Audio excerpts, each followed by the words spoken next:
भारतको नई दिल्लीमा राजदूत आचार्य र भाजपा विदेश विभाग प्रमुख चौथाईवाले बीच भेटवार्ता खोप र अत्यावश्यक स्वास्थ्य सामग्री विषयमा केन्द्रित।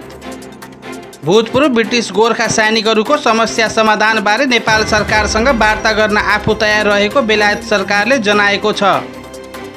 मुलुकभर 6,939 नयाँ कोरोना सङ्क्रमित थपिए, 106 जनाको मृत्यु। कोरोना कारणले रोजगार गुमाएर अलपत्र परेका 42,000 नेपाली सौदीबाट फिर्ता।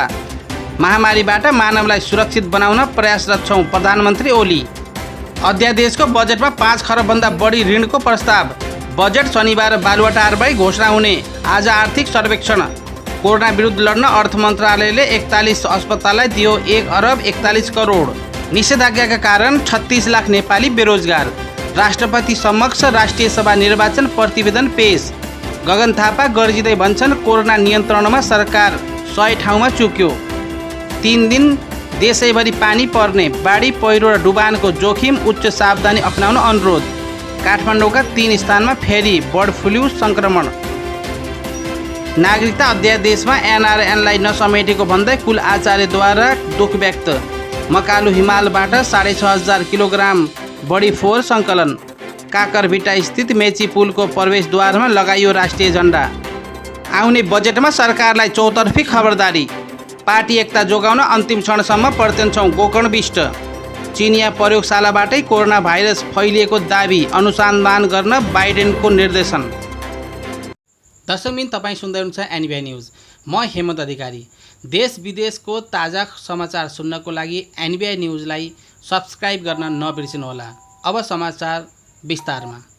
भारतको सत्तारूढ दल भारतीय जनता पार्टी भाजपाका विदेश विभाग प्रमुख विजय चौथाईवालेले भारतका लागि नेपाली राजदूत निलाम्बर आचार्यसँग भेटवार्ता गरेका छन्। बिहिबार नयाँ दिल्लीको बारखम्बा रोड स्थित नेपाली दूतावासमा भएको करिब 1 घण्टा लामो भेटवार्तामा चौथाईवाले र आचार्यबीच खोप र अक्सिजन लगायतका अत्यावश्यक स्वास्थ्य सामग्रीको आपूर्ति विषयमा केन्द्रित रहेको दूतावासले जनाएको छ। चौथाईवाले कोरोना महामारी नियन्त्रणका लागि नेपालले भारतबाट के सहयोगको अपेक्षा राखेको छ भन्ने बारेमा पनि जिज्ञासा राखेका थिए। विशेष गरी कोरोना महामारी र खोप एवं अन्य अत्यावश्यक सामग्री आपूर्तिका विषयमा छलफल भयो। राजदूत आचार्यले कान्तिपुरसँग भने भारतको सेरम इन्स्टिच्युटले आपूर्ति गर्न बाँकी 10 लाख खोप विषयमा पनि छलफल भएको उनले जानकारी दिए। नेपाल सरकारले सेरमलाई 20 लाख डोज खोपको अग्रिम भुक्तानी गरे पनि हालसम्म 10 लाख डोज मात्र आपूर्ति गरेको छ।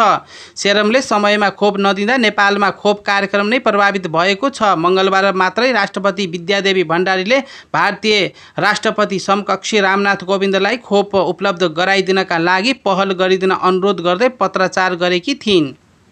आचार्य र चौथाईवाले बीचको भेटमा अन्य अत्यावश्यक सामग्री रासायनिक मलको आपूर्ति विषयमा छलफल भएको थियो।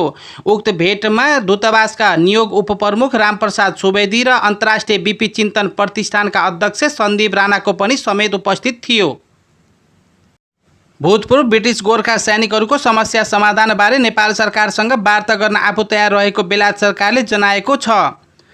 बेलायती रक्षा मन्त्रालयले गैर आवासीय नेपाली सङ्घ बेलायतका उपाध्यक्ष एवं ब्रिटिस गोर्खा विभाग प्रमुख प्रेमगाह मगरलाई 2 पृष्ठ लामो पत्र लेख्दै आफ्नो धारणा सार्वजनिक गरेको हो। पत्रमा बेलायती रक्षा मन्त्रालयले विभिन्न 5वटा बुँदामा आफ्नो धारणा उल्लेख गरेको छ। ब्रिटिस गोर्खा सम्बन्ध विभिन्न 5वटा संस्थाहरूसहित एनआरएनका तर्फबाट 6 अप्रिल 2021 बेलायती प्रधानमन्त्री बोरिस जोन्सनलाई पठाइएको ज्ञापन पत्रको जवाफमा रक्षा मन्त्रालयले आफ्नो धारणा पठाएको हो। पत्रमा यसअघिका प्रविधि समितिले गरेका काम, बेलायत र नेपाल सरकार बीच भएका संवाद, नेपालमा लगानी, बेलायत बसोबास गर्न चाहने भूतपूर्व गोर्खा सैनिकहरूको व्यवस्थापन र ब्याङ्क मार्फत पेन्सन भुक्तानी लगायतका विषय उल्लेख गरिएको छ। संसद नै नरहेपछि बाध्यात्मक अवस्था नभएकाले जेठ 15मा अध्यादेशबाट बजेट ल्याउन नहुने धारणा आइरहेका बेला 5 खरब रुपियाँ भन्दा बढी ऋण लिने गरी बजेटको गृह कार्य जारी छ। आगामी शनिबार राष्ट्रपति विद्यादेवी भण्डारीबाट अध्यादेश जारी गरी बजेट ल्याउने अन्तिम गृह कार्यमा अर्थ मन्त्रालय जुटिरहेको छ। जसमा राष्ट्रिय योजना आयोगले दिएको सीमा सिलिङ 16 खरब 97 अरब रुपियाँकै हाराहारीमा बजेट ल्याउने काम भइरहेको छ। अर्थ स्रोत भन्छ यो अङ्कको बजेटका लागि 5 खरब रुपियाँभन्दा बढी ऋण आवश्यकता पर्छ, जसका लागि करिब 3 खरब रुपियाँ वैदेशिक ऋण र 2.25 खरब आन्तरिक ऋण लिने योजना छ। यो ऋण दूरगामी र रणनीतिक महत्त्वका विकास योजनाका लागि होइन। विगतका वर्षमा जस्तै ससाना कार्यक्रम, खोप खरिद र राजस्वले अपुग सार्वजनिक क्षेत्रमा ऋण परिचालन गर्ने सरकारको तयारी छ। यो खबर आजको कान्तिपुर दैनिकमा पनि छापिएको छ। सरकारले आगामी आर्थिक वर्ष 2078-79 को बजेट अध्यादेश मार्फत शनिबार घोषणा गर्ने भएको छ। त्यसअघि शुक्रबार आर्थिक सर्वेक्षण सार्वजनिक हुने भएको छ। अर्थ मन्त्रालयका स्रोतका अनुसार शुक्रबार 2 बजे मन्त्रालयमै जुम मिटिङ मार्फत आर्थिक सर्वेक्षण सार्वजनिक गर्न लागि हो। अर्थमन्त्री विष्णु पौडेलले आर्थिक सर्वेक्षण सार्वजनिक गरेको भोलिपल्ट शनिबार जेठ 15 गते नै बजेट घोषणा गर्ने तय भएको छ। उहाँले प्रधानमन्त्रीको निवास बालुवाटारबाटै बजेट सार्वजनिक गर्ने बताइएको छ। प्रधानमन्त्री केपी ओलीको सिफारिसमा राष्ट्रपतिद्वारा संसद विघटन गरिएपछि बजेट अध्यादेश मार्फत ल्याउन लागि हो। संसद विघटन गरिएकै कारण सरकारको नीति तथा कार्यक्रम पनि प्रभावित भएको छ। बजेटको 15 दिन अघि नै नीति तथा कार्यक्रम ल्याउनु पर्ने कानुनी व्यवस्था भए पनि यसपटक नीति तथा कार्यक्रम आएको छैन। चुनाव घोषणा गरिएको अवस्थामा मतदाताहरूलाई प्रभावित पार्ने कुनै पनि कार्यक्रम बजेटमा नसमेटिएको विज्ञहरूले सुझाव दिएका छन्। काठमाडौँका 3 स्थानमा पुनः बर्ड फ्लू संक्रमण पुष्टि भएको छ। पशु सेवा विभागका अनुसार कीर्तिपुर नगरपालिकाको वार्ड नम्बर 4 र 9 तथा चन्द्रगिरी नगरपालिका 2 मा संक्रमण पुष्टि भएको हो। उक्त स्थानका कृषकले पालेका टर्कीको नमुना केन्द्रीय पशुपक्षी रोग अन्वेषण प्रयोगशाला त्रिपुरेश्वरमा रियल टाइम PCR विधिबाट परीक्षण गर्दा जेठ 10 गते पुष्टि भएको विभागका सूचना अधिकारी डाक्टर चन्द्र ढकालले जानकारी दिनुभयो। उहाँका अनुसार उक्त स्थानमा संक्रमण फैलिन नदिन तथा तत्काल नियन्त्रणमा लिन विभागले संलग्न प्रदेश तथा स्थानीय तहका पशु सेवासँग सम्बन्धित निकायहरूलाई परिचालन गरी रोग देखिएका क्षेत्रमा रहेका घरपालुवा पक्षी तथा रोग सार्न सक्ने अन्य वस्तु समेत बुधबार नै नष्ट गरेको छ। उक्त क्षेत्रबाट 535 टर्की, 492 स्थानीय कुखुरा, 76 बटाई, 20 हाँस, 178 अन्डा र 900 किलो दाना नष्ट गरिएको थियो। पशु पक्षी मन्त्रालयले पक्षी तथा पक्षीजन्य उत्पादनको ओसार पसार गर्दा अनिवार्य रूपमा स्वास्थ्य परीक्षण गरी भेटेरिनरी प्रमाणपत्र लिएर मात्र कार्य गर्न आग्रह गरेको छ।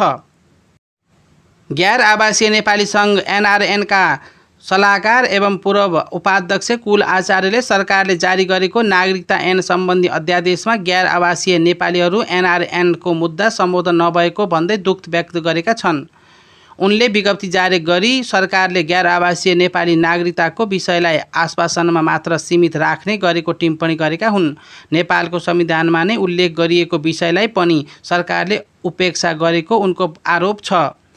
देशका अन्य नागरिकहरूका नागरिकताका सम्बन्धमा संघन नभएको अवस्थामा फास्ट ट्र्याकमा सम्बोधन भइरहेको अवस्थामा गैर आवासीय नेपालीका नागरिकहरूका लागि सवालमा भने नियन्त्रण विलम्ब हुनु दुःखद पक्ष हो। यसतर्फ नेपाल सरकारको जति सक्दो चाँडो ध्यान जाओस् भन्ने आग्रह पनि गर्नुभएको छ। भूकम्पले बेला वा अन्य जुनसुकै विपत्तिमा गैर आवासीय नेपालीकै मातृभूमिमा नेपालीहरूको लागि सहयोग गरिरहेको स्मरण गर्दै आचार्यले सरकारले भने कहिले उनीहरूको बारेमा ध्यान नदिएको गुनासो गरेका छन्। आचार्यले भनेका छन् गैर आवासीय नेपालीहरूले भूकम्पको बखत जो होस् या अन्य सङ्कटको समयमा निरन्तर सहयोग गरिरहेको अवस्था छ। महामारीको बखत सबैभन्दा धेरै पीडा भोगेका प्रवासी नेपालीहरूलाई देशको सहयोग आवश्यक थियो, तर संविधानले नै प्रत्याभूत गरेको गैर आवासीय नागरिकता विषयमा भने अझै सुनवाई भएन। आचार्यले नेपाली नागरिकता सम्पत्तिको आधिकारिक श्रमको सुरक्षा नै NRN को मूल मन्त्र भएको स्पष्ट पारेका छन्। प्रवासमा नेपाल र नेपालीको दूत बनी नेपाली भाषा, संस्कृति, व्यापार र राष्ट्रियताको पनि NRNहरूले पैरवी गरिरहेको स्मरण गरेका छन्। संसदको राज्य व्यवस्था समितिले तयार पारेको नागरिकता सम्बन्धी विधेयकमा NRN नागरिकताको प्रावधान समावेश गरिए पनि सरकारले गत साता जारी गरेको अध्यादेशमा उक्त प्रावधान हटाइएको छ। आजलाई यति नै। देश विदेशका नयाँ समाचारको साथ भोलि फेरि भेटौँला।